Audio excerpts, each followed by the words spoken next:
ஈரோடு புத்தக திருவிழாவினை தங்களுக்கே உரிய பிரம்மாண்டத்தோடு கொண்டாடி கொண்டிருக்கக்கூடிய மக்கள் சிந்தனை பேரவையின் தலைவர், மிகச்சிறந்த எழுத்தாளர், சிறந்த பேச்சாளர், அருமைக்குரிய ஐயா ஸ்டாலின் குணசேகரன் அவர்களே,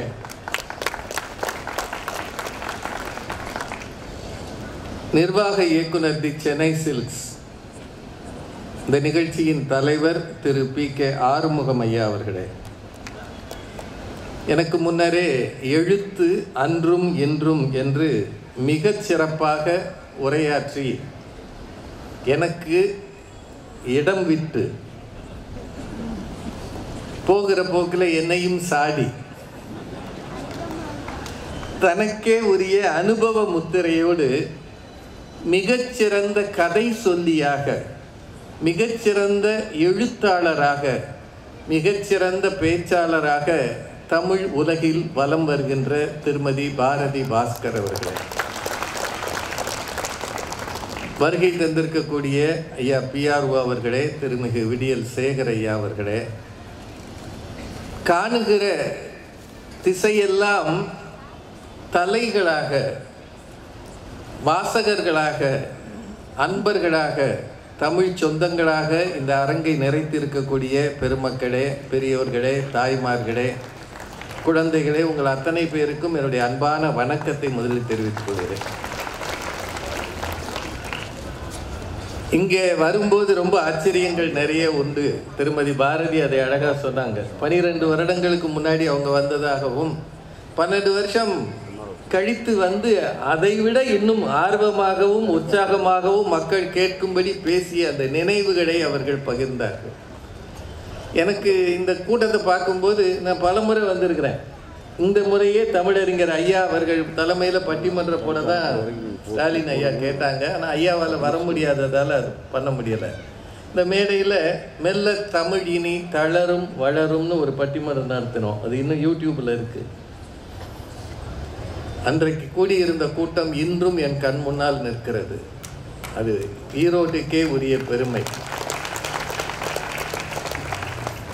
20 வருஷம் தொடர்ந்து நடத்துகிறாங்க. அது விமான நிலையம் இல்லாத ஊரில். அதான் ரொம்ப முக்கியம். இங்கே ட்ரெயினுக்கு போனால் கூட அடியில் அண்டர் கிரவுண்டில் கூடி போகணும். விமான நிலையம் இருக்கிற ஊர்லேயே கூட்டம் வர மாட்டேங்குது. நாங்கள் உள்ளே வரும்போது பார்க்குறோம், சர்க்கரை சீனியை தேடி எறும்புகள் போவது போல சாறை சாறையாக மக்கள் வாசலிலே நிறைத்து கொண்டு வருகிறார்கள். அது ரொம்ப பெரிய விஷயம். இந்த மெயின் ரோட்டில் டிராஃபிக் ஜாம் ஆகுது. யாரும் மந்திரி வர்றாரா? இல்லைங்க, அத்தனை பேரும் உள்ளே போகிறாங்க, புத்தக கண்காட்சிக்கு போகிறாங்க. 230 + 20 250 ஸ்டால். எவ்வளோ பெரிய விஷயம், சாதாரண விஷயம் இல்லை. அத்தனை ஸ்டால்லையும் விற்பனை ஆகுது. அவர் சொன்னார்ல, டெல்லியில் போய் கூட்டு வந்தோம், அங்கே போய் கூட்டு வந்தோம். விற்பனை ஆகலைன்னா அடுத்த வருஷம் வரமாட்டான். எதுக்கு அவங்க இது தேவையா? ஏற்கனவே ஏர்போர்ட் வேற இல்லை, ஓடி போயிடுவாங்க. இன்னமும் ஏர்போர்ட் இருக்கிற ஊரில் தான் இங்கே இறங்குவாங்க மாதிரியும். அப்படின்னா இந்த நாட்டில் ஒரு 30-39 ஏர்போர்ட் தானுங்க இருக்குது. மீதி ஊருக்கெல்லாம் மனுஷன் போகிறது இல்லையா? இப்படியெல்லாம் சொன்னீங்கன்னா புத்தக கண்காட்சி எப்படியா நடக்கும்? இப்படி கோச்சிக்காமலே அவங்கள்ட்ட தாட்டியமாக பேசி கூட்டிகிட்டு வந்திருக்காரு பாருங்க. அதுக்கே ஸ்டாலின் குணசேகரன் ஐயா பண்ணுறாரு. விடுதலை போராட்டத்தில் தமிழகம் தானே ஐயா எழுதின விடுதலை வேள்வியில் தமிழகம். அப்படி ஒரு எழுத்து. அதை விட எனக்கு ரொம்ப ஆச்சரியம் என்னன்னா, தினம் பேசுகிறார். முன்னாடியும் பேசுகிறாரு, இடையிலையும் பேசுகிறார். அவ்வளவுக்கு கருத்து எங்கேருந்து வருதுன்னு தான் எனக்கு தெரியல. அவ்வளவு படிக்கிறார் அவர். எழுதுறார், படிக்கிறார். பேசும்போது அந்த குரல் ஏற்ற இறக்கத்தோடு பேசுவார்னு நான் சொல்லலை. என்ன பேசுவது, எப்படி பேசுவதுன்னு இறை அன்பு ஐயா ஒரு புத்தகம் எழுதியிருக்கிறார். அதில் இவரை பற்றி எழுதியிருக்கிறார். அந்த புத்தகம் ஒரு 800 சில்லற பக்கம், 806 பக்கம்னு நினைக்கிறேன். அந்த புத்தகத்தில் இடம்பெற்றிருக்கக்கூடிய ஒரே புத்தக திருவிழா ஈரோடு புத்தக திருவிழா மட்டும்தான். அதில் இவரை பற்றியும் எழுதியிருக்கிறார். நிறைய பேரை பற்றி எழுதியிருக்கிறாரு. இவரை தெளிவாக சொல்லியிருக்கிறார்.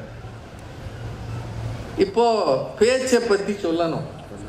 அவங்க ரொம்ப சாதாரணமாக சொன்னாங்க, பேச்சாளர்கள் எல்லாம் உருவாவதற்கு எழுத்தாளர்கள் தான் காரணம் அப்படின்னாங்க. இதெல்லாம் நான் மறுத்து என்ன ஆக போகுது, பட்டிமன்றம் ஆகிடும் அப்புறம். ஆனால் பேச்சு ரொம்ப முக்கியமானது அப்படின்றதுக்கு முந்தா நாள் நடந்த ஒரு விஷயம் உங்களுக்கு சொல்லிடுறேன். நீங்கள் எல்லாம் பார்த்துருப்பீங்க யூடியூப். இப்போ யூடியூப் வந்த பிறகு எந்த செய்தியுமே புது செய்தி கிடையாது. நீங்கள் ஏதாவது ஒன்று புதுசாக சொன்னீங்கன்னா அது இப்போ தான் இந்த யூடியூப்பில் பார்த்தேன்றான். இந்த பேச்சாளர்கள் நிலைமை பரிதாபம். வயநாட்டில் சுஜாதான்ற ஒரு வயதான அம்மா, கடும் இடிபாடுகள். அந்த அம்மாவோட மகன், மருமகள் எல்லாரும், இன்னொரு பேரன் எல்லாரும் இடிபாடுகளுக்குள்ளே சிக்கிட்டாங்க. ஒரு தேயிலை தோட்டத்தில் இருந்த அந்த அம்மா மிருதுளான்னு ஒரு பேத்தியை மட்டும் எப்படியோ பிடிச்சு காப்பாற்றி அங்கேருந்து தடுமாறி, நிறைய தண்ணியும் சகதியும் இருக்குது, அதுக்குள்ளே நடந்து போகிறாங்க. ரொம்ப தூரம் எங்கேயோ போகிறாங்க, இருட்டு, மழை பெய்யுது, எங்கே போகிறேன்னு தெரியலை, எப்படியாவது பிழைக்கணுன்ற எண்ணம் மட்டும் இருக்குது. வெகு தொலைவு போய் ஒரு காப்பி தோட்டத்து பக்கம் ஒதுங்குறாங்க. பெரிய மரம் ஒன்று இருக்கிறது, அங்கே போய் நிற்கலாம்னு போகிறாங்க. பார்த்தா அங்கே யானை நிற்கிது, காட்டு யானை. அம்மாவுக்கு ஒன்றும் செய்ய தெரியல. இயற்கையின் சீற்றத்துக்கு அஞ்சி வந்த அந்த தாய்க்கு, அந்த வயதான அம்மாவுக்கு யானை நிற்கிது. யானையும் இந்த பயத்தில் தானே நிற்கும். மழையே இடிஞ்சா யானை எப்படி இருக்கும், நம்மளை எதுவும் பண்ணிருமோன்னு சொல்லி அந்த யானை முன்னாடி நின்று கைகளை நீட்டி மலையாளத்தில் பேசுனாங்களாம். படாத பாடுபட்டு உயிர் தப்பி பொழைச்சி வந்திருக்கிறோம், எங்களுக்கு போக்கிடம் இல்லை, நீயாவது எங்களை காப்பாத்துன்னு மலையாளத்தில் பேசினாங்களாம். விடியும் வரை அந்த யானை பக்கத்திலேயே இருந்து அந்த அம்மாவையும் அந்த பிள்ளையையும் பாதுகாத்து. பேச்சு உயிரையும் பாதுகாக்கும். நான் அதுக்காக சொல்லல, அவங்க சொன்ன மொழி யானைக்கு தெரிஞ்சிருக்கியா. எனக்கு என்னமோ விலங்குகளுக்கு இருக்கிற மனிதாபிமானம் மனிதர்களுக்கு இல்லையோ என்ற கவலை எனக்கு இருக்கிறது. விலங்குகள் கூட மனிதாபிமானத்தோடு இருக்கிறது, ஆனால் மனிதர்களுக்கு மனிதாபிமானம் என்பது குறைந்து இருக்கிறது. இந்த சூழ்நிலையில் பேச்சு அன்றும் இன்றும் அப்படின்னு பேசியிருக்கேன். நிறைய நான் குறிப்பெல்லாம் எடுத்துகிட்டு வந்தேன், அதெல்லாம் தேவையானு எனக்கு தெரியல. ஏன்னா பாரதி மேடம் கதை சொன்னாங்க, நான் பேச்சில் கதை சொல்ல முடியாது, சொன்னால் கதை விடுறாருன்றவாங்க. கதை சொல்கிறேன். உலகத்தில் பேச்சு என்பது, திரும்ப எழுத்தாளர் நிறைய பேர் எழுதியிருக்கிறாங்க இதை பற்றி. பேச்சு என்பது ஒரு கலை அல்ல, பொறுப்பு அப்படின்னு இறையன்பு சார் சொல்லியிருக்கிறார். இது பேச்சாளர்கள் எல்லாருக்கும் இருக்க வேண்டிய ஒரு கட்டாய தகுதி. நமக்கு கிடைத்த மேடை இருக்கு இல்லையா, இப்போ இங்கே ஒரு 2000-4000 பேர் இருப்பீங்க, ஆனால் அதில் 2 பேர் தான் பேச வந்திருக்கிறோம். இந்த கூட்டத்தில் இருக்கிறவங்கள விட நாங்கள் நிறைய படித்தவங்களா, வயதானவங்களா, அறிவாளிகளா, எதுவும் இல்லை. உங்களின் பெருந்தன்மை எங்களில் சிலரை பேச்சாளர்களாக்கி இருக்கிறது. உங்களின் பொறுமை இந்த கூட்டத்தில் அமர வைத்திருக்கிறது. மேடை ஏறுகிற எல்லாரும் இதை நினச்சிக்கிட்டாங்கன்னா அவன் ஒருவேளை தகுதியற்றவனாக இருந்தாலும் தன்னை தகுதிப்படுத்தி கொள்ள முடியும். அதான் உண்மை. விலங்குகளில் இருந்து மனிதனை பிரிப்பது பேச்சும், இன்னொன்று என்னங்க எல்லாரும் தூங்குறீங்க, சிரிப்பும். இது 2 விலங்குகளுக்கு கிடையாதுன்றாங்க. ஆனால் விலங்குகள் தங்களுக்குள்ளேயே ஒரு மொழியை பேசலாம், அது விலங்குகளுக்கே தெரியாது. எறும்புகளுக்கு கூட மொழி இருக்குன்றாங்க, ஆனால் நமக்கு அது தெரியாது. மனிதன் மட்டும்தான் பேசுகிறான். ஒலி வடிவம் அது எப்படி இருந்திருக்கும்னா, ஒலி வடிவமாக இருந்ததை மொழி வடிவமாக மாற்றி பிறகு வரி வடிவமாக மாற்றி இருக்கிறான். அந்த வரி வடிவம் தான் எழுத்து. ஊவான்னு கத்தியிருப்பான் காடுகளில் வாழ்ந்த மனிதன். ஆனால் ரொம்ப காலமாக மனுஷன் பேசி இருக்கிறான்றதுக்கு ஆராய்ச்சியாளர்கள் என்ன சொல்கிறாங்கன்னா, 70,000 ஆண்டுகளுக்கு முன்னாலேயே மனிதனுக்கு பேசும் ஆற்றல் வந்து இருக்கிறதுன்னு சொல்கிறாங்க. ஏதோ ஒன்று பேசியிருக்கான், வளரி இருக்கான். அறிவு எது அப்படின்னு வள்ளுவரை கேட்டால் அவர் சொல்கிறாரு, எண் பொருளவாக செல சொல்லி தான் பிறர்வாய் நுண்பொருள் காண்பது அறிவு. ஒரே ஒரு வள்ளுவரின் இல்லை இந்த பேச்சு எவ்வளோ காலமாக இருந்ததுன்றதுக்கு 2000 வருஷத்துக்கு முன்னாடி இருந்திருக்கணும். இல்லாட்டி எண் பொருளவாக செல சொல்லின்னு அவர் சொல்லியிருக்க மாட்டார். நீ சொல்ல நினைக்கிறத எளிமைப்படுத்தி சொல்லு, மற்றவன் சொல்றதுல இருக்கிற நுட்பத்தை தெரிந்து கொள். இதுதான் ஒரு அறிவின் அடையாளம். அறிவுக்கு எத்தனையோ நன்றின்பால் உய்ப்பது அறிவு அப்படியெல்லாம் அவர் சொல்லியிருப்பார். ஆனால் பேச்சை வச்சுக்கிட்டு அறிவுக்கு ஒரு அடையாளம் சொன்னார் பாருங்க வள்ளுவர். இன்னொன்று சொல்லியிருக்கிறார், கற்றிலன் ஆயினும் கேட்க. கற்றில நீ படிக்கலையா பரவாயில்ல கேளு. ஒரு மொட்டை தாத்தன் கதை சொன்னாங்கல்ல, அவன் எவ்வளோ பெரிய அறிஞனாக இருந்திருக்கான் பாருங்க. திருவீதி திருக்குளம் எல்லாத்தையும் விட்டுட்டான். ஒத்த வரியில் சொல்லியிருக்கான், அவனை விட எளிமைப்படுத்தியவர் எவரும் இல்லை. இதான் பேச்சு. நீ படிக்கலைன்னா பரவாயில்லையா கேளு. கற்றிலன் ஆயினும் கேட்க. அது ஒருவருக்கு ஒர்க்கத்தின் ஊற்றாம் துணை. உனக்கு ஏதாவது பிரச்சனை வந்ததா, அந்த நேரத்தில் உனக்கு ஊன்றுகோல் மாதிரி துணையாக இருப்பது கேள்வி. அப்படின்னா வள்ளுவர் காலத்திலேயே பேசி இருக்கிறாங்க, கேட்டும் இருக்கிறாங்க. இல்லாட்டி செல்வத்துள் செல்வம் செவி செல்வம் சொல்லியிருக்கிறார்ல. அது மட்டும் இல்லை, செவிக்கு உணவில்லாத போது வயிற்றுக்கும் ஈயப்படும். 9 மணி வரைக்கும் நாங்கள் பேசினோம்னா வயிறு கியாங்கியான்னு. நான் நலம் என்பது நலன் உடைமை அப்படின்னு சொல்லியிருக்கிறார்.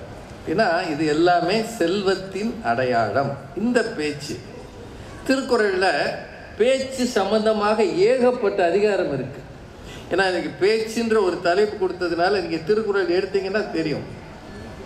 இனியவை கூறல், புறங்கூறாமை. பேச்சு புறங்கூறுறதுனா என்ன? கோல் சொல்றது. இந்த புறாம்பார் இவெல்லாம் இந்த ஊரில் இருந்து என்னையா பண்ண, ஏன் மலையிலிருந்து சரிக்குது தெரியுமா? இவன் இருக்கிறதுனால தான். இவன் இருக்கிறது ஈரோடு, அது நடந்தது வயநாடு. ரெண்டுக்கும் ஒரே ஒற்றுமை, முடிகிறது டூ. ஈரோடு வயநாடு, மற்றபடி ஒன்றும் இல்லை. ஆனால் புறஞ்சொல்லி பேசுகிறான், போன பிறகு குற்றம் சொல்றான்ல, இதுலயும் பேச்சு இருக்கு. பயனில சொல்லாமை. வள்ளுவர் ஒரு அருமையான குறள் சொல்றார், பயனில சொல் பாராட்டுவானை மகன் எனல் மக்கட் பதடி எனல். பயனில்லாம பேசுறாயா. போன் எடுத்தா சில பேர் 1/2 மணி நேரம் பேசுறான். எங்களெல்லாம் சில பேர் வழியில கண்டுக்கிட்டு பேச ஆரம்பிச்சாங்கன்னா பெல்லடிக்க ஐயா இல்லையேன்னு நமக்கு தோணும். இந்த ஆள்கிட்ட இருந்து எங்களை காப்பாத்து. இன்னும் சில பேர் எங்களை கூட்டிகிட்டு போறேன்னு அந்த கார்லேயே ஏறிடுவாங்க. ஏறிட்டாருன்னா அந்த ஏர்போர்ட்டோ அல்லது ஒரு இடத்துக்கோ போகிற வரைக்கும் அவர் பேசுகிறத கேட்டோம்னா கதவை திறந்துட்டு குதிச்சிடலாமான்னு தோணும். பயனில சொல் பாராட்டுவானை மகன் எனல் மக்கட் பதடி எனல். பதற மாதிரிடா அவர். ஏன்னா பேச்சுக்கு வள்ளுவர் எவ்வளவு முக்கியத்துவம் கொடுக்கிறார். வாய்மைன்னு ஒரு அதிகாரம், சொல்வன்மை, அவை அறிதல், அவை அஞ்சாமை, தூது. ஒரு பொண்ணை காதலிக்கிறையா, அங்க வேணும் பேச்சு. காதல் சிறப்பு உரைத்தல், அலர் அறிவுறுத்தல், நினைந்தவர் புலம்பல், நெஞ்சோடு கிடத்தல். இத்தனையும் பேச்சு சார்ந்த அதிகாரங்கள்னு நான் நினைக்கிறேன். ஒருவேளை நீங்க திருக்குறள் வச்சிருந்தா வாங்கி பாருங்க. எழுத்து உள்ள பிள்ளை பழைக்கும்னு எங்கேயுமே சொன்னதில்லை. ஒன்னே ஒண்ணுதான் சொல்லுவாங்க, அவன் எழுதிட்டான் தப்பா. இங்க அந்த எழுத்தை எவையா மாற்ற முடியும்? பிரம்மன் எழுத்து அப்படின்னு வாங்க. ஆனா வாயுள்ள பிள்ளை பழைக்குமா பழைக்காதா? அப்படித்தான் நம்ம ஒரு அம்மா பழைச்சிருக்கு, யானை கிட்ட பேசி. பாரதி பாஸ்கர் சமீபத்தில் டைம்ஸ் ஆஃப் இந்தியாவில் ஒரு கட்டுரை எழுதியிருந்தாங்க. வாரந்தோறும் திருக்குறளுக்கு ஆங்கிலத்தில் விளக்கம் தருகிறார் திருமதி பாரதி பாஸ்கர், ஒவ்வொரு சனிக்கிழமையும் டைம்ஸ் ஆஃப் இந்தியாவில். எனக்கு தெரிய தமிழ் அறிஞர்களில் ஆங்கிலத்திலும் கட்டுரை எழுதியவர்கள் வெகு சிலர். அவை நடராஜன் அதை செஞ்சிட்டு இருந்தார். அது தவிர மற்றவங்க இங்கிலீஷில் எழுதுறது ரொம்ப குறைவு. எனக்கு இன்னும் சிலர் இருக்கலாம், எனக்கு சரியாக தெரியல. ஆனால் ஒரு பத்திரிகை தேசிய நாளிதழ் தமிழ்நாட்டில் இருக்கிற ஒரு பேச்சாளரை கூப்பிட்டு, நான் அவங்கள பேச்சாளர்னு சொல்லுவேன், எழுத்தாளர்னு சொல்லுவேன், திருக்குறள் வித் த டைம்ஸ்னு போட்டு எழுத சொல்லியிருக்கிறாங்கன்னா உண்மையிலேயே நமக்கெல்லாம் அது பெரிய பெருமைக்குரிய விஷயம். அதில் ஒரு வரி அவங்க எழுதியிருந்தாங்க, மொழி பிறந்த பிறகுதான் பொய் பிறந்திருக்கும்னு எழுதியிருந்தாங்க. அது உண்மையா இல்லையாங்க? பொய் என்பது பேச்சில் தானே இருக்கும். மொழி பிறக்கும் முன்னால் பொய்ன்னு ஒன்று இருந்திருக்குமா? சைகையில் பொய் சொல்ல முடியாது, வார்த்தையில் தான் பொய் சொல்ல முடியும். அது அவங்க சொன்னது. அப்போ பேச்சுக்கு எவ்வளவு முக்கியத்துவம் இருக்கு. பேச்சு எப்போ தொடங்கி இருக்கும்? இன்னொன்று தெரிஞ்சுக்கங்க, நம்ம மனிதனுடைய காது இந்த ஒலி அலைகள் இருக்குல்ல, ஹெர்ட்ஸ்ன்னு சொல்லுவாங்க, 16 ஹெர்ட்ஸில் இருந்து 20,000 ஹெர்ட்ஸ் வரைக்கும் தான் கேட்குமா. அதுக்கு மேலே கேட்டால் காது ஜாம் ஆகிடும், ஜார் ஆகிடும், ஒன்றும் கேட்காது. நீங்கள் விமானங்கள்லாம் போடுற சத்தமெல்லாம் ரொம்ப அந்த ஒலி அலைகள் ஜாஸ்தி. இந்த மனிதன் எப்போது பேச ஆரம்பித்தான்னா, வேட்டையாடும் போது பேசியிருக்கலாம், கருவிகளை செய்ய ஆரம்பிக்கும் போது பேசியிருக்கலாம், தன் காதலியை தேடும் போது பேசியிருக்கலாம். நான் சொல்றது இன்னைக்கு இருக்கிற பயல்கள் இல்லை, அவன் தான் மொபைலில் போட்டுறானே. ஆதி மனிதனை சொல்லு, முதல்ல பேச ஆரம்பித்தது காதலியை தேடும் போது. அடுத்தது தன் பிள்ளைகளுக்கு எதையோ கற்றுத்தரும் போது பேசியிருக்கலாம். இப்படித்தான் பேச்சு உலகில் பிறந்திருக்க முடியும். அதனால் உங்ககிட்ட வேண்டுகோளாக வைக்கிறேன், காதலிட்ட பேசுங்க, அது தானா வரும். பிள்ளைகள்கிட்ட பேசுங்க. பிள்ளைகளை இந்த அரங்கத்துக்கு கூட்டிகிட்டு வாங்க. அவனுக்கு பிடிக்காது, அவன் இங்கே வந்து விளையாடிக்கிட்டு இருப்பான், தின்னுக்கிட்டு இருப்பான், அப்பா அவன் இப்படி சொரண்டிக்கிட்டே இருப்பான். வர்றியா இல்லையா?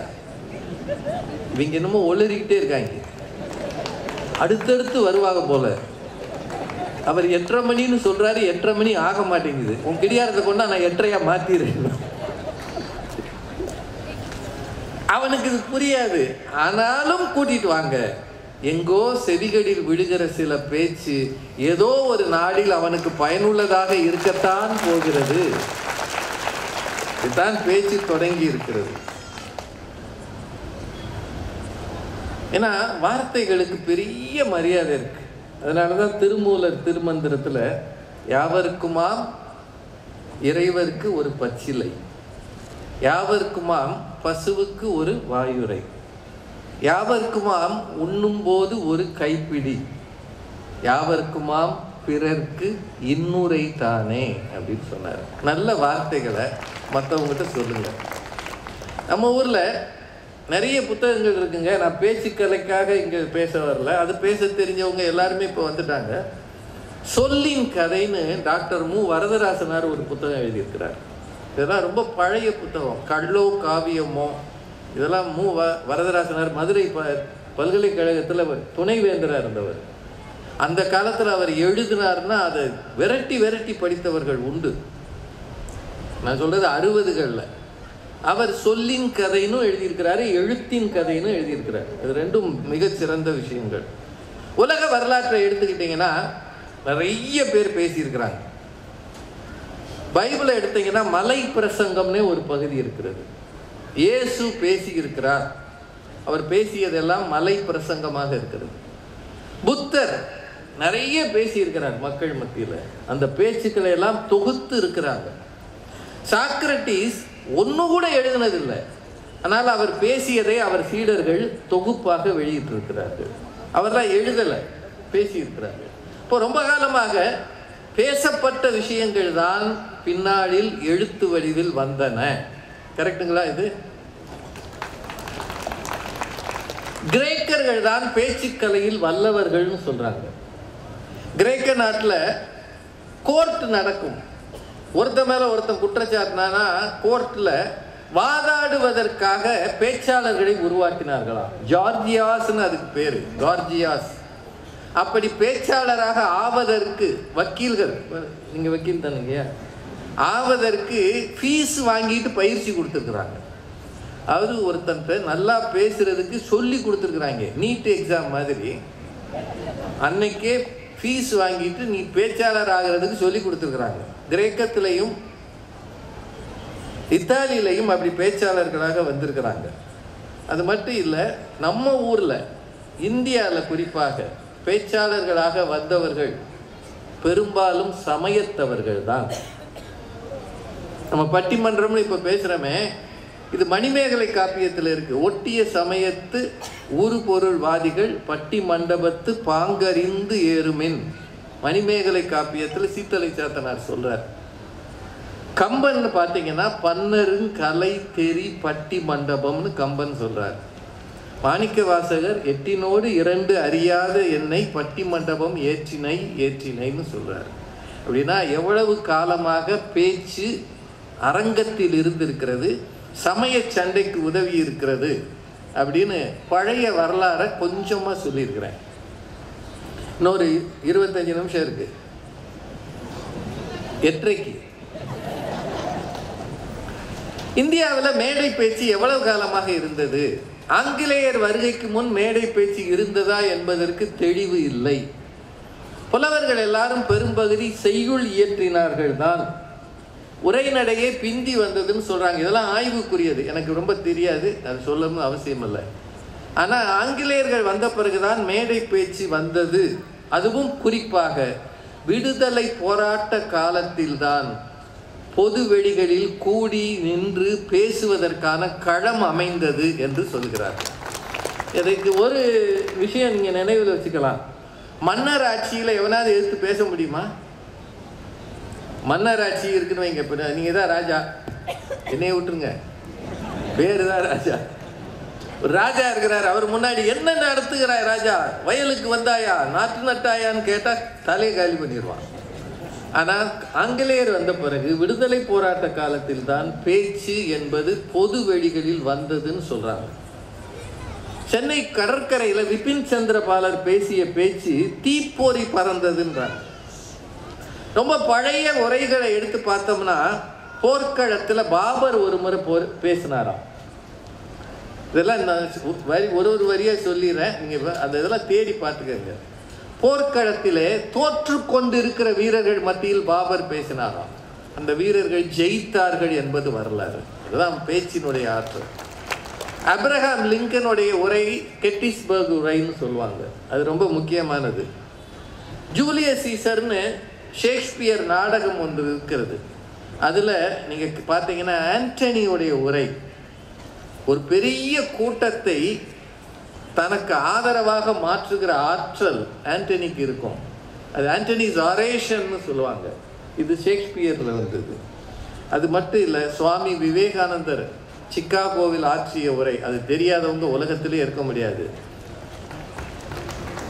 அந்த உரை மட்டும் இல்லை என்றால் இந்தியாவினுடைய பெருமை, இந்து சமயத்தின் பெருமை உலகிற்கு தெரிந்திருக்காது, இந்தியாவுக்கு விடுதலையும் கிடைத்திருக்காது. அப்படின்னா ஒரே ஒரு பேச்சு எத்தனை பெரிய மாற்றத்தை தந்திருக்கிறது. சர்ச்சில் நமக்கு பிடிக்காத ஆளாக இருந்தாலும் மிகச்சிறந்த பேச்சாளர். அதே மாதிரி தான் ஹிட்லர், மிகச்சிறந்த பேச்சாளர். வெறும் பேச்சினாலேயே நாட்டை தன் வசப்படுத்தியவர். நம்ம ஊரை எடுத்துக்கிட்டிங்கன்னா மகாத்மா காந்தி, அவர் முதல்ல 1915 தென்னாப்பிரிக்காவிலிருந்து வருகிறார். இதெல்லாம் நீங்கள் கேள்விப்பட்டிருக்கலாம். 1916 வாரணாசியில் ஹிந்து பல்கலைக்கழக தொடக்க விழா நடக்கிறது. அந்த விழாவில் அவர் பேசிய பேச்சு தான் விடுதலை போராட்டத்தின் புதிய அத்தியாயத்தை உருவாக்கியது. ரொம்ப உண்மை. அவர் சொல்றாரு, இங்க வந்திருக்கிறவர்கள் அணிந்திருக்கிற உடைகள், அணிந்திருக்கிற நகைகள், இங்கே எழுந்திருக்கிற அரண்மனைகள், இதையெல்லாம் பார்க்கும்போது எனக்கு ஒரு விஷயம் நினைவுக்கு வருகிறது. உங்களை பார்த்தால் எனக்கு பொறாமையாக இருக்கிறது. என்ன நினைவுக்கு வருகிறது தெரியுமா? இது அத்தனையும் ஏழைகளிடமிருந்து சுரண்டப்பட்ட பணம் என்பது எனக்கு நினைவுக்கு வருகிறது. அன்னைக்கு தான் மக்கள் அவரை தலைவராக ஏற்றுக்கொண்டார்கள். சுதந்திரம் வாங்கி 1947 இந்த வரப்போது இன்னொரு ஒரு வாரத்தில் நேருஜி டெல்லியில் ஆற்றிய உரை, விதியோடு நாம் ஒரு உடன்படிக்கை செய்து கொண்டோம், ட்ரைஸ்ட் வித் டெஸ்டினி, அந்த உரை. நேதாஜி சுபாஷ் சந்திரபோஸ் அவர்கள் ஆற்றிய பல உரைகள், வீர உரைகள், அண்ணல் அம்பேத்கர் அவர்கள் ஆற்றிய உரைகள், இதையெல்லாம் வரலாற்றில் இடம் பிடித்த உரைகள். சுதந்திர போராட்ட காலத்தில் சுப்பிரமணிய சிவான்னு ஒருத்தர் இருந்தார். நீங்கள் கப்பலோட்டிய தமிழன் பார்த்தீங்கன்னா அது தெரியும். சுப்பிரமணிய சிவா அவர்கள் அவர் பேசினால், சிவம் பேசினால் சவம் எழுந்து நிற்கும்னு சொல்லுவாங்க. அப்படின்னா என்ன ஒரு வீர உரை. நம்மலாம் பேசுகிறோமே சும்மா உப்புக்கு ஜப்பானி. அவர் சுப்பிரமணியம் சிவா பேசினார்னா அப்படியே எழுந்து நிற்குமாம் சவம். ஒரு முறை வஉசி மேடையில் பேசிக்கிட்டு இருந்திருக்கிறார். பேசும்போது சொன்னாராம், இந்த கூட்டத்தில் இருக்கிற அத்தனை பேரும் ஒரே சிந்தனையோடு எழுந்து நின்றால் மூட்டை முடிச்சுகளை கட்டி கொண்டு வெள்ளைக்காரன் ஓடி விடுவான் அப்படின்னு சொன்னாராம். உடனே அதுக்கே கை தட்டுறீங்களே. சுப்பிரமணிய சிவா என்ன சொன்னாரா, வேகமா சொன்னாரா, மூட்டை முடிச்சுகள் அவனுடையது அல்ல, அது இந்தியருடையது, அவன் வெறுங்கையோடு தான் ஓட வேண்டும். இப்படியெல்லாம் பேசித்தான் நம்ம சுதந்திரம் வாங்கி இப்போ சண்டை போட்டுக்கிட்டு இருக்கோம். மகாகவி பாரதி மேடைகளில் பாடவும் செய்வார், அனல் பறக்க பேசவும் செய்வார். அந்த காலத்தில் எப்படி பேசுவாங்க அப்படின்னு நீங்கள் கேட்டு பாருங்க. சென்னை கடற்கரை வீதிகளில், கடற்கரையில் பெருங்கூட்டம் இது மாதிரி இருக்கும். இன்னைக்கு உங்களுக்கு எல்இடி டிவி வச்சு கொடுத்துட்டாரு, மைக்கு. மதுரையிலேருந்து எஸ்எஸ்கே வேற வந்திருக்கு. ஏன் இதை சொல்கிறேன்னா, நான் மதுரைக்காரன், எங்கள் ஊருக்கு ஒரு விளம்பரம் வேணும்ல. அவ்வளோ தூரம் கேட்கும். ஒருவேளை இங்கே வர வேண்டாம்னு தள்ளி யாராவது போனாலும் இந்த காதில் விழும். நீங்கள் பேசி நாங்கள் கேட்கணுமான்னு போய்கிட்டு இருக்காங்கல்ல, அவங்க காதுலேயும் விழும். காரணம் மைக் இருக்குது. ஆனால் அந்த காலத்தில் இருக்காது. வெளிச்சத்துக்கு தீப்பந்தங்களை ஏந்துவார்கள். பின்னாடி வந்தது தான் பெட்ரோமாக்ஸ் லைட். பெட்ரோமாக்ஸ் லைட்டே தான் வேணுமா அப்படின்றதுலாம் பின்னாடி வந்தது. மைக் இல்லாததுனால இங்கே ஒருவர் மேடையில் பேசினா ஒரு கொஞ்ச தூரத்தில், கூப்பிடு தூரம்னு அதுக்கு பேர், சத்தம் போட்டு கத்தினா ஒரு பேச்சு எவ்வளவு தூரம் போகிறதோ அதுக்கு பேர் கூப்பிடு தூரம்னு பேர். தூரத்தை அழைப்பதை கூட பேச்சால் அளந்திருக்கிறான்னு நம்ம ஊருக்காரன், ஞாபகம் வச்சுக்கோங்க. கூப்பிடு தூரம். இங்கேருந்து கத்துனார்னா அதை கேட்டு சொல்றதுக்கு அங்கே ஒருத்தர் நிற்பார். இப்போ நான் பெரியோர்களை தாய்மார்களேன்னு சொன்னேன்னு அவர் அங்கேருந்து பெரியோர்களை தாய்மார்களேன்னு, அங்கேருந்து ஒரு 100 மீட்டர் தள்ளி இன்னொரு ஆள் பெரியோர்களை தாய்மார்களை. இப்படித்தான் பேச்சு அந்த காலத்தில் கடைசி ஆள் வரை போய் சேர்ந்தது, மைக் இல்லாத காலத்தில். இந்த மாதிரி இருக்கிற கூட்டத்தில் பாரதி மேடம் தெளிவாக சொன்னாங்க, திருவிக அவர்கள் எழுத்து நடையை மாற்றியவர்னு. தமிழகத்தின் பேச்சு நடையை மாற்றியதிலும் திருவிக அவர்களுக்கு பெரும் பங்கு இருக்கிறது. தூய தமிழில் அவர் பேசுவார். அந்த காலத்தில் சத்தியமூர்த்தின்னு ஒருத்தர் இருந்தார், சுதந்திர போராட்ட காலத்தில். வீரர் சத்தியமூர்த்தின்னு வாங்க. அவர் பேச்சை கேட்டுத்தான் பெருந்தலைவர் காமராஜர் தேசிய இயக்கத்தில் சேர்ந்தார் என்பது வரலாறு. அப்படின்னா ஒரு பேச்சு எத்தனை தொண்டர்களை திருப்பி இருக்கிறது பாருங்க. இந்த ஊர்ல வந்த பிறகு தந்தை பெரியாரை மறக்க முடியாது.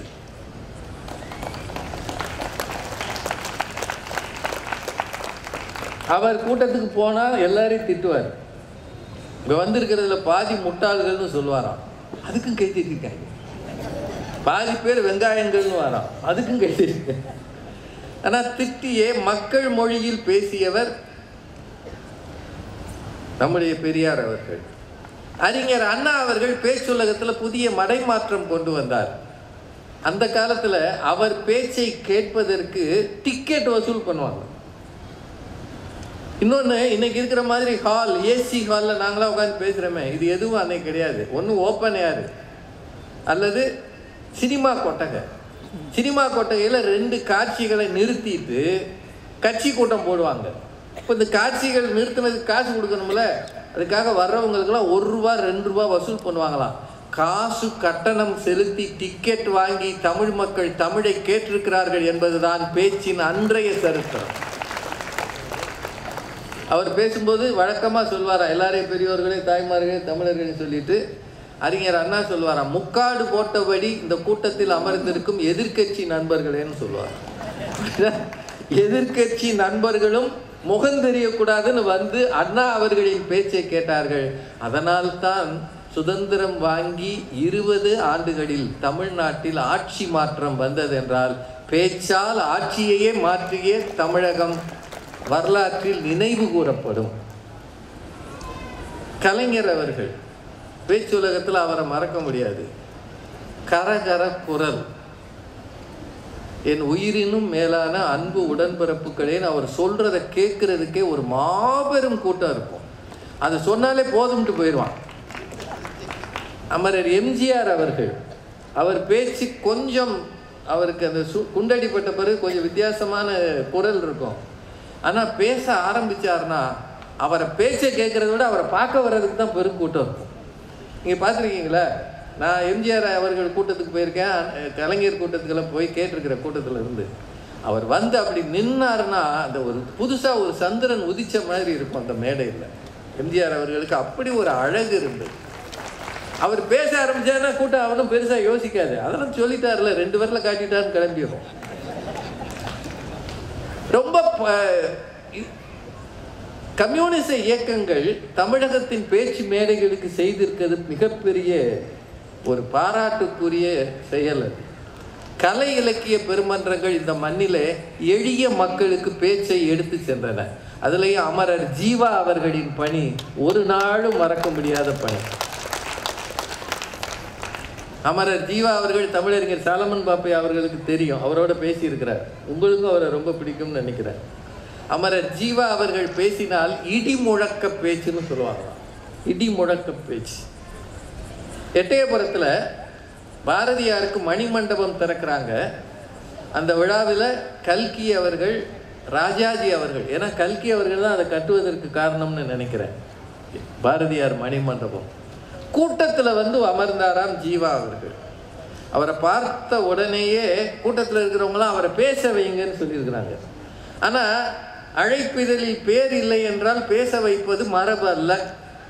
ஆனாலும் கூட்டம் பூரா ஆரவாரம் பண்ணுது, பேசுங்க பேசுங்கன்னு. அப்போது ராஜாஜி அவர்கள் 5 நிமிடம் பேசுங்கள்னு அனுமதி தந்தாராம். மேடைக்கு வந்து ஜீவா பேச ஆரம்பித்த உடனே தன்னையே மறந்து அரை மணி நேரம் அவர் பேசுவதை கேட்டுக்கொண்டிருந்தாராம் ராஜாஜி அவர். என்ன பெரிய விஷயம் தெரியுமா? எத்தனை பெரிய அறிஞர், மூதறிஞர் ராஜாஜி அவர்கள். அப்படி யாரையும் பயப்படுத்துகிறபடி பேசுவாராம் அமரர் ஜீவா அவர்கள். என்ன நமக்கெல்லாம் நல்ல கொடுப்பினை இல்லை. அவங்க பேச்சையெல்லாம் ஒலிநாடா வடிவில் கூட கேட்பதற்கு இந்த தலைமுறைக்கு வாய்ப்பு இல்லாமல் போனது. இன்னைக்கு யார் குப்பையாக பேசினாலும் யூடியூப்ல டிவியில் வந்துடுது. அவர் ஏதோ நினைச்சு கை தட்டுறாரு, அதுக்கு நான் பொறுப்பு இல்லை. கலைவாணர் NSK ஒரு மிகச்சிறந்த பேச்சாளர், மேடைகளையும் பேசுவார், நகைச்சுவையாளர். அவர் சொல்லுவாரா, ஒருத்தனை சிரிக்க வைக்கிறது சாதாரண விஷயம் இல்லை, சிரிக்க வைக்கிறது தேச தொண்டு. அந்த வகையில் சிரிக்க வைக்கிற நானும் தேச தொண்டுன்னு சொல்லுவாராம். இதான் எவ்வளோ பெரிய விஷயம். இந்த மாதிரி சின்ன சின்ன செய்திகள் எல்லாம் அடங்கிய புத்தகம் தான் என்ன பேசுவது எப்படி பேசுவது என்கிற இறையன்பு சார் புத்தகம். எங்ககிட்ட நிறைய பேர், எங்கிட்டையும் பாரதி பாஸ்கர் மேடத்திலையும் கேட்பாங்க, நான் பேச்சாளராக என்ன செய்ய வேண்டும்? எளிமையான வழி, இந்த மாதிரி புத்தகம் வாங்கி படிங்க, உங்களுக்கு உலகத்தில் இருக்கிற பல விஷயங்கள் தெரியும். அது வந்து இந்த பேச்சாளர் ஆகிறவங்களுக்கு நினைவூட்டல் செய்கிறேன். ஆன்மீக உலகத்தில் வாரியார் சாமிகள், வாரியார் சாமி மாதிரி பேச்சாளர் இனி இன்னொரு முறை பிறக்க வாய்ப்பே இல்லைன்னு எனக்கு தோணும். எதுவும் இல்லாத காலத்தில், இந்த அளவுக்கு மேடை அலங்காரங்கள் இல்லாத காலத்தில், ஒரு மனிதனால் ஒவ்வொரு கூட்டத்திலும் 10,000 பேரை திரட்ட முடியும் என்றால் அப்படி திரட்டியவர் ஆன்மீக பேச்சாளர் வாரியார் சாமிகள் தான். அவர் வந்து பேசுவார், பாடுவார், நகைச்சுவை பண்ணுவார். அவருக்கு இருந்த நினைவாற்றல் யாருக்குமே இல்லை. இப்போ நாங்கள்லாம் பேப்பர் இல்லைன்னா பேச முடியலை. ஆனால் அவர் கொட்டினார். எந்த புராணம் வேணும்? திருக்குறள் வேணுமா, கந்த புராணம் வேணுமா, இல்லை கம்பராமாயணம் வேணுமா, கொட்டி தீர்த்தார். அவரது பேச்சு கொஞ்சம் கொஞ்சம் இருக்கு, யாராவது வாய்ப்பு இருந்தால் கேட்டு பாருங்க. வாரியார் சாமிகள். அந்த காலத்தில் இருந்த இன்னொரு மிகச்சிறந்த பேச்சாளர் புலவர் கீரன் அவர்கள். மகாபாரதம் புலவர் கீரன் பேசி கேட்கணும்னு எல்லாரும் சொல்லுவாங்க, நான் கேட்டிருக்கிறேன். அப்படிப்பட்ட ஒரு பரம்பரை இன்றைக்கு இல்லை என்கிற வருத்தம் எனக்குள் எப்போதும் உண்டு. மிகச்சிறந்த பேச்சாளர் புலவர் கீரன் அவர்கள். இன்னும் சில பேர் இருக்கிறாங்க. கீவா ஜெகநாதன் ஐயா அவர்கள், திருச்சி ராதாகிருஷ்ணன் அவர்கள், டாக்டர் தமிழண்ணல் அவர்கள், சத்தியசீலன் அவர்கள், அறிவொளி ஐயா அவர்கள், திருக்குறளை செல்லுமிடமெல்லாம் சொல்லி சென்ற திருக்குறள் முனுசாமி ஐயா அவர்கள். இவங்கெல்லாம் யாருக்குமே நினைவில்லை. இல்லை, யாருக்காவது தெரியுங்களா? நீங்க வேற பின்னாடி உடைக்கிறீங்க. எப்பேற்பட்ட பேச்சாளர்களால் இந்த பேச்சுலகம் வளர்ந்தது. எல்லாத்துக்கும் மேல எங்களை மாதிரி பேச்சாளர்களை உருவாக்கிய தமிழறிஞர் சாலமன் பாப்பையா அவர்கள் வளர்ந்த இடம்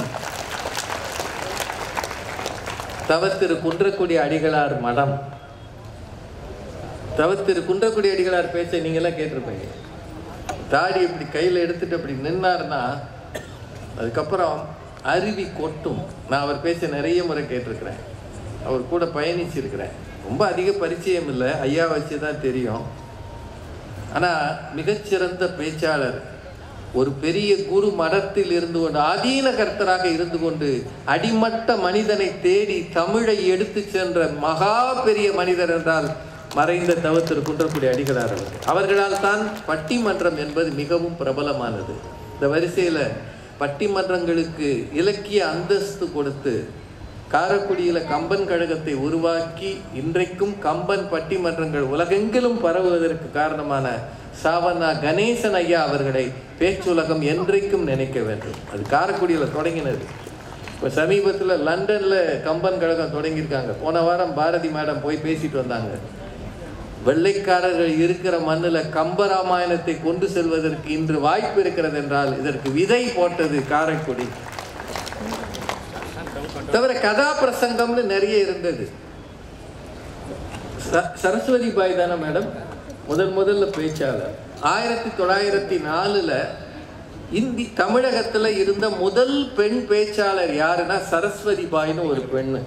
அவங்க மேடை ஏறி பேசியிருக்கிறாங்க. எப்போ 120 வருஷம் முன்னாடி. பெண்கள் இன்றைக்கு மேடையில் பேசுவதே சிரமமாக இருக்கும்போது 120 வருஷம் முன்னாடி ஒருத்தவங்க பேசியிருக்கிறாங்கன்னா எவ்வளவு பெரிய செய்தி. இந்த செய்தியும் நமக்கு சொன்னது பாரதி மேடம் தான். முதல் குரல் என்கிற புத்தகத்தில் எழுதியிருக்கிறாங்க.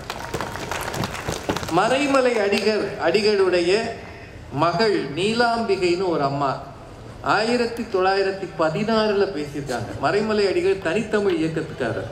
அவங்க பேசியிருக்கிறாங்க. இந்த மாதிரி நிறைய பேசியிருக்கிறாங்க. இன்னொரு 10 நிமிஷம் எடுத்துக்கலாமா?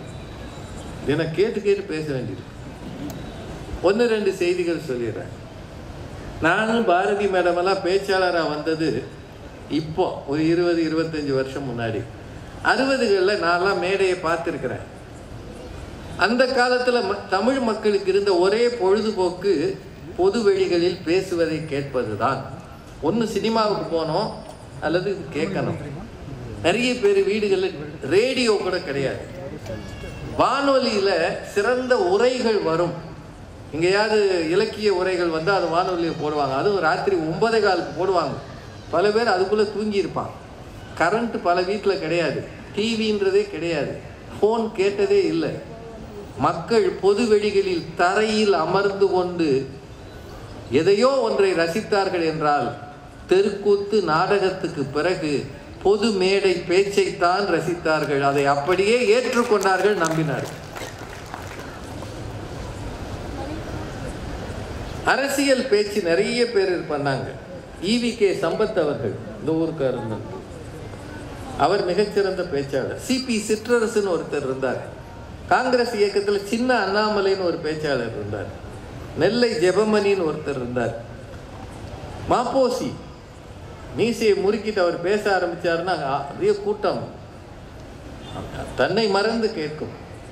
திரு குமரி அனந்தன் அவர்கள் தகைசால் தமிழர் விருது பெற்றிருக்கிறாரே, அவர் மிகச்சிறந்த பேச்சாளர். அவர் பேச்சை நான் நிறைய கேட்டிருக்கிறேன்.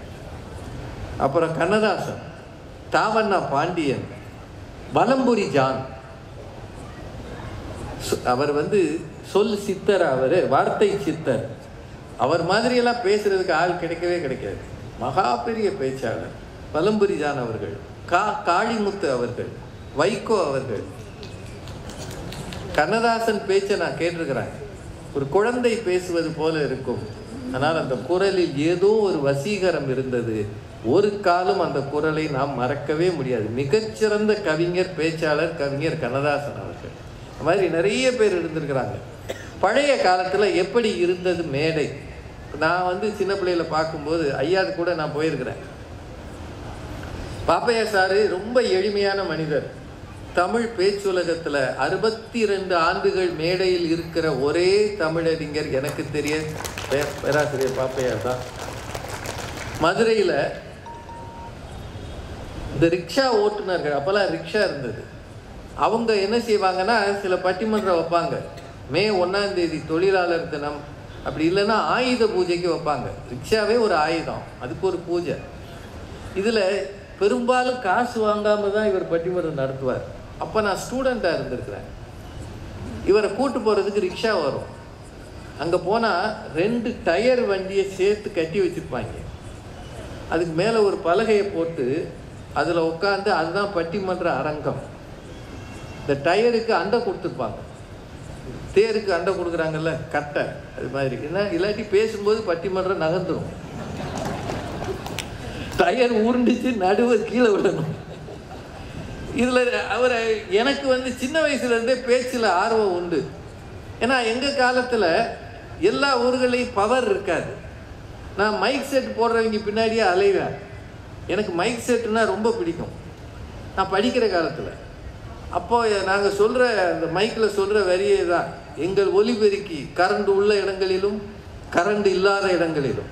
கரண்ட் இல்லாத இடங்களில் என்னடா பண்ணுவீங்க, நிறைந்த ஒலி செய்து தரப்படும்னு நான் மைக்கில் கத்துவேன்.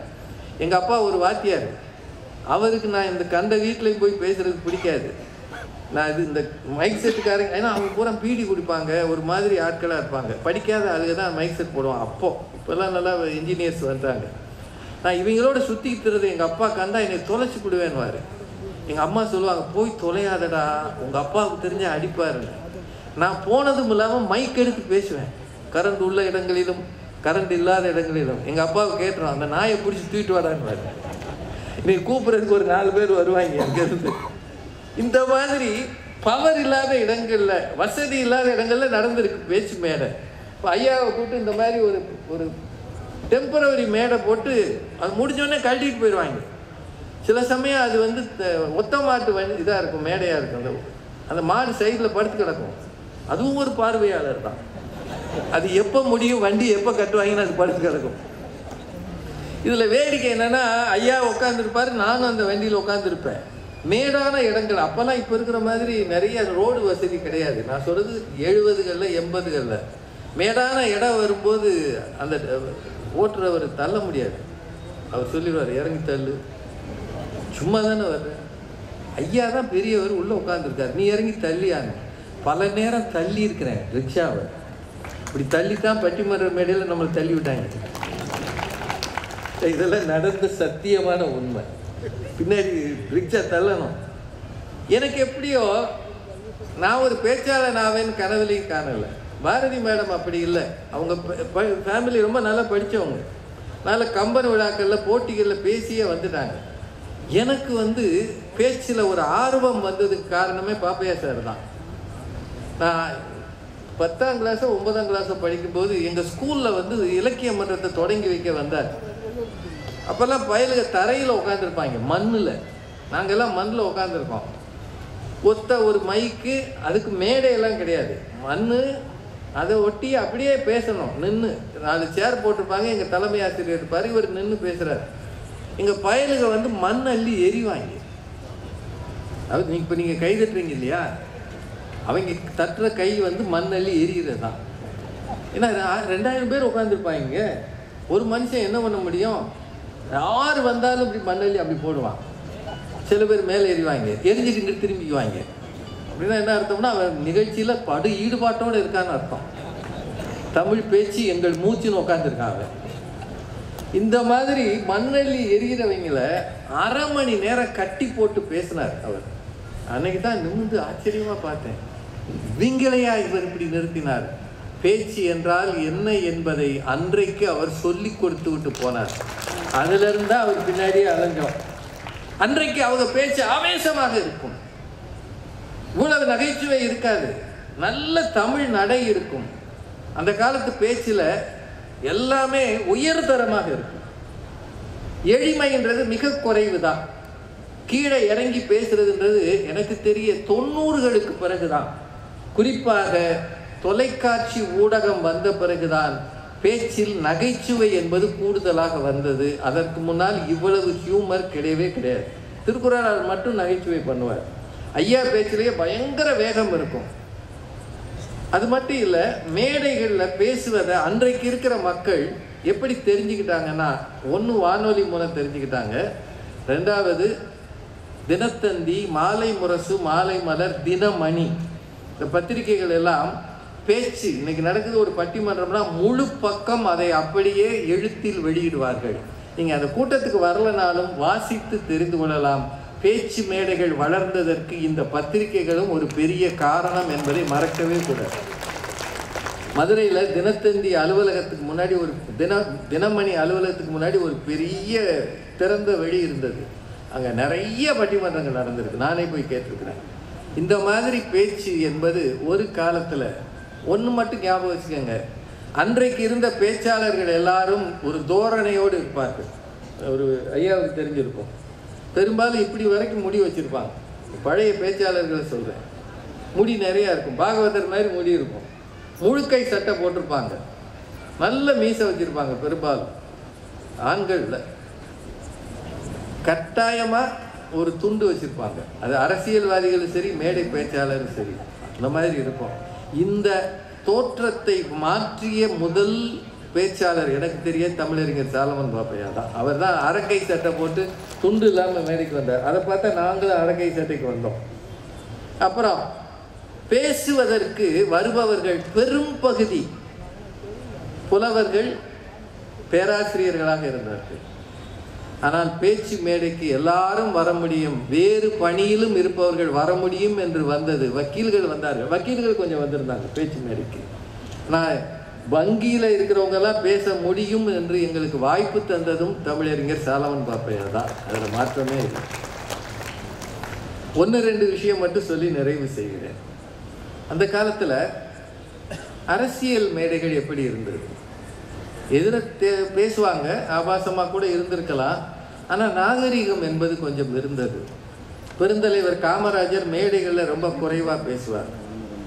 இங்கே இன்னும் 2-3 நாள் கழித்து திரு பாலகிருஷ்ணன் வரப்போகிறார்னு நினைக்கிறேன், ஐஏஎஸ் அவர்கள் இந்த வாரத்தில் வரப்போகிறார்.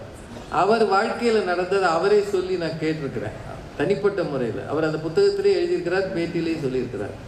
திண்டுக்கல் இடைத்தேர்தல், அதான் முதல்ல நடந்த இடைத்தேர்தல் திண்டுக்கல்ல, ஏடிஎம்கே பிரிந்த பிறகு இந்த இடைத்தேர்தல் நடக்கும்போது அலங்காநல்லூர் மதுரைக்கு பக்கம் இரவு 12 மணிக்கெல்லாம் அப்போ தேர்தல் பிரச்சாரம் பண்ணலாம். ஒரு மாணவனை அழைத்து அங்கே பேச வைத்திருக்கிறார்கள் ஒரு காங்கிரஸ் கட்சிக்காரர்கள். காமராஜர் வருவதற்கு நேரமானதால் அவரை பேச வைத்திருக்கிறார்கள். பெருந்தலைவர் காமராஜர் வர லேட் ஆகிருக்கு. அவர் காரில் இறங்கும்போது பார்த்தா ஒரு சின்ன பையன் ஸ்டூடெண்ட் பேசிக்கிட்டு இருக்கிறான். அவர் ஆச்சரியமாக பார்த்துருக்காரு, என்ன இந்த பையில பேச வச்சுருக்கீங்க? அப்போ அங்கே இருக்கிறவங்களாம் சொல்லியிருக்காங்க, அவன் நல்லா வெடிப்பாக பேசுகிறாங்க ஐயா, நீங்கள் வர்ற வரைக்கும் கூட்டம் கலையாமல் இருக்கணும்னு தான் அவனை பேச வச்சோம். அவர் எதிர்கட்சிகளை சாடுகிறார், இந்த தேசத்தை திட்டுகிறார், நீங்கள் எல்லாரும் இந்த கட்சிக்கு ஓட்டு போடுங்கன்றார். அவ்வளத்தையும் பார்த்துட்டு காமராஜர் வந்தனே போய் காலில் விழுந்துருக்கிறார். ஓரமாக நில்லு. காமராஜர் ஒருன்னு சொல்லலை, கூட்டத்தை பார்த்து சொல்லியிருக்கிறார், நடுராத்திரி ஆயிடுச்சு, இந்த பையன் ரொம்ப பேசிட்டான், இனிமேல் நீங்களே பார்த்து நம்ம கட்சிக்கு ஓட்டு போடுங்க அப்படின்னு சொல்லி சொல்லிட்டு கூட்டத்தை கலைச்சிட்டு வண்டி ஏறிட்டு அந்த பையனை கூப்பிடுன்னு இருக்கிறார். இந்த பையன் கிட்ட போயிருக்கிறார். என்ன நினச்சி போவான்றீங்க? பாராட்டுவாங்க. ஏறு வண்டியில். ஐயா எனக்குன்னு ஒரு வண்டி இருக்கு. ஓ, உன்னையெல்லாம் வண்டி வச்சு கூப்பிட்றாங்களா? நம்ம கட்சியில் அவ்வளோ சொத்தாக இருக்குது. என்ன படிக்கிறேன்னு கேட்டிருக்கிறார். 11ஆம் வகுப்பு. 11ஆம் வகுப்பு படிக்கிறியா? நீ அரசியலுக்கா நாங்கள் பாடுபட்டு வாங்கின சுதந்திரம் வீணா போச்சு ஐயா, நீ எல்லாம் படிக்கிற காலத்தில் கட்சி கூட்டத்துக்கு வந்துட்டேன்னு காமராஜர் கலங்கி இருக்கிறார். அதுக்கு மேலே சொன்னாரா, எதுக்காக வந்த நீ? இல்லைங்கய்யா, தேச சேவை செய்யலாம்னு நினச்சி வந்தேன். அப்படியா? ஓ, கட்சி கூட்டத்தில் போய் இந்த வயசில் பேசினா தேச சேவையை நினைச்சியா? உண்மையான தேச சேவை செய்வதென்றால் நீ நல்லா படித்து ஐஏஎஸ் ஆகி ஒரு கலெக்டர் ஆகு, அதுதான் தேச சேவை சொன்னவர் பெருந்தலைவர் காமராஜர். அதனால தான் அவர் நான் ஐஏஎஸ் ஆனேன்னு பல இடங்களில் அவர் சொல்லியிருப்பார். அப்படின்னா அரசியல் மேடைகள் எப்படி இருந்தன, இன்றைக்கு எப்படி இருக்கிறது. எதிரில் இருக்கிறவங்க பெண்களை ஆபாசமாக பேசினா அன்னைக்கு மட்டும் சஸ்பெண்ட் பண்ணிடுறாங்க, அடுத்த நாள் சேர்த்துக்கிறாங்க. இது எல்லா கட்சிகளிலும் இருக்கிறது. மேடையில் யாரை பற்றி பேசினாலும் தன்னுடைய தாயையோ தன்னுடைய மனைவியையோ மகளையோ அது பாதிக்கும் என்ற கொஞ்சம் கூட ஒரு குற்ற உணர்வு இல்லாமல் மேடைகளை இன்றைக்கு பயன்படுத்துகிறவர்கள் பெருகி இருக்கிறார்கள். தயவு செய்து நினைவில் வச்சுக்கோங்க. இந்நேரம் கைதட்டுறான்றதுக்காக என்ன வேணாலும் பேசலாமா? பொது வெளிகளில் நகைச்சுவை என்பதற்காக என்ன வேணாலும் சொல்லலாமா? மேடைக்கு தரம் என்பது ரொம்ப அவசியம். எல்லா மேடைகளையும் தான் சொல்கிறேன், அரசியல் மட்டும் இல்லை. பேச்சு மேடைகள் தரம் குறைவது இன்றைக்கு பெருகி இருக்கிறது. அதுவும் யூடியூப் இந்த மாதிரி வந்த பிறகு யார் வேணாலும் பேசலாம். ஒரு ஃபேக் ஐடியில் இருந்துக்கிட்டு யாரை வேணாலும் திட்டலாம். வலை பேச்சு என்பது இப்போ பெருகி இருக்கிறது. வலை பேச்சுன்னு அதை சொல்கிறாங்க. இன்டர்நெட்டில் என்ன வேணாலும் திட்டலாம். பேசுபவர் என்ன பேசுகிறார் என்பதை தெரிந்து கொள்ளாமல் அவர் என்ன ஜாதி, என்ன மதம், யார் என்பதை தேடி அவர்களை திட்டுகிற பழக்கம் இன்றைக்கு பெருகி இருக்கிறது.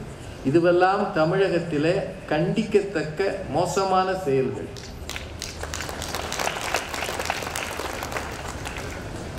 பேச்சால் தான் இந்த தேசம் வளர்ந்தது. உங்க எல்லாரையும் ஒரே ஒரு விஷயம் சொல்லிடுறேன். கொஞ்ச நேரம் பேசாம இருங்கன்னு உங்கள்கிட்ட சொன்னா என்ன செய்வீங்க? கொஞ்ச நேரம் பேசாதீங்க அப்படின்னா என்ன ஆகும்? நான் ஞானிகளால் மட்டும்தான் முடியும். பேச்சை விட மௌனம் வலிமையானது என்று ஞானிகளுக்கு தெரியும். அரைகுறை தெரிந்தவர்கள் பேசுகிறார்கள், அதிகம் தெரிந்தவர்கள் வார்த்தைகளை குறைத்துக் கொள்கிறார்கள். ஆனால் சாதாரண மனிதனுக்கு பேச்சு என்பது உயிர் மூச்சு. புதிய பேச்சாளர்கள் வருகிறார்கள். இந்த விஜய் டிவி மாதிரி தமிழ் பேச்சு எங்கள் மூச்சுன்னு நிறைய பேரை கொண்டு வராங்க. இந்த மாதிரி முயற்சிகள் தமிழ்நாட்டில் பெருகணும். புதிய பேச்சாளர்களை பயிற்றுவிக்கணும். அவங்க இலக்கிய பின்னணியோடு தரத்தோடு பேசணும். அப்படி பேசினா வருங்காலத்தில் நல்ல பேச்சாளர்கள் இருப்பார்கள். ஒரே ஒரு வேண்டுகோள், வீட்டில் வயதானவர்களுக்கு இருக்கிற ஒரு பெரிய நோய் என்னதுன்னா மறதி நோய் வருது இல்லையா?